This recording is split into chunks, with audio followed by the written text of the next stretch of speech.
Now viewers, let's get to more developments that are making it in fact to the headlines as well. Even as the NIA is set to interrogate Tawwur Rana, the Pachala House Court has given special instructions for his medical test. The NIA has been told that a comprehensive medical test should be done when he is taken into the custody and before he is brought back to the court at the end of the remand. Meanwhile, the Delhi State Legal Service Authority Counsel for Rana has affirmed that all his medical requirements will be taken care of. Let's listen in.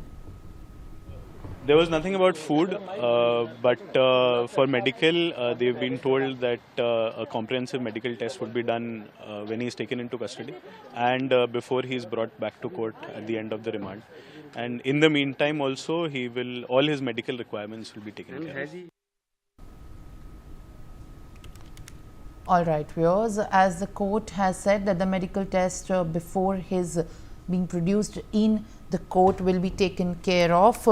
Remember, at this point of time, the 2611 mastermind is going to be in the custody of the National Investigation Agency for 18 days. The NIA is going to probe the matter further and establish the links that have been possibly been very crucial for the agency to unravel how exactly the 2611 mastermind plotted the terror attack.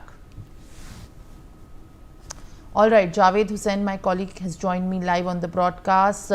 Javed, what are you picking up as far as the medical condition and the medical test as per the SOP is concerned of the 2611 mastermind? देखिए, जो तौर राना को court में पेश करने से पहले जो उसको पालम टेक्निकल एयरपोर्ट से जब निकाला गया और बेहद सिक्योरिटी के साथ उसे सबसे पहले एनआई की जो कोर्ट है वहाँ ले जाएगा, लेकिन उससे पहले जो उसका मेडिकल था, वो मेडिकल जो टेस्ट है, जो मेडिकल एक लीगल पॉलिसी होता है, जो एक पॉलिसी होता है कि किसी भी एक्यूज को जब आप बाहर से लाते हैं या कोई गिरफ्तारी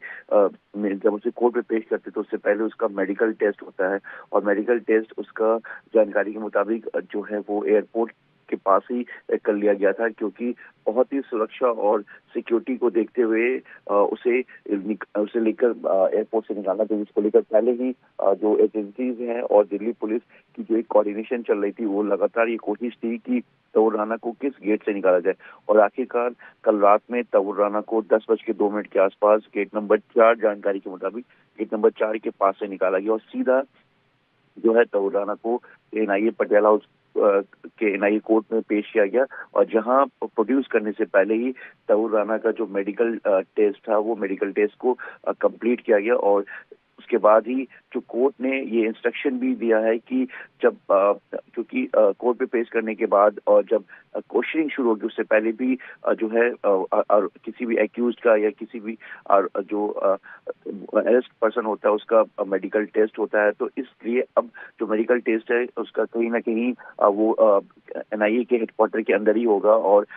सुरक्षा को देखते हुए जो है तौर राना को ज्यादा जो है वो बाहर नहीं निकाला जाएगा और जो कंसल्ट ऑफिसर्स हैं एनआईए के वही तौर राना से इन्वेस्टिगेशन कर पाएंगे। इसके अलावा बाकी जो इस केस से जुड़े हुए जो लोग हैं वो इसमें तौर राना से वो इन्वेस्टिगेट नहीं कर पाएंगे। जी,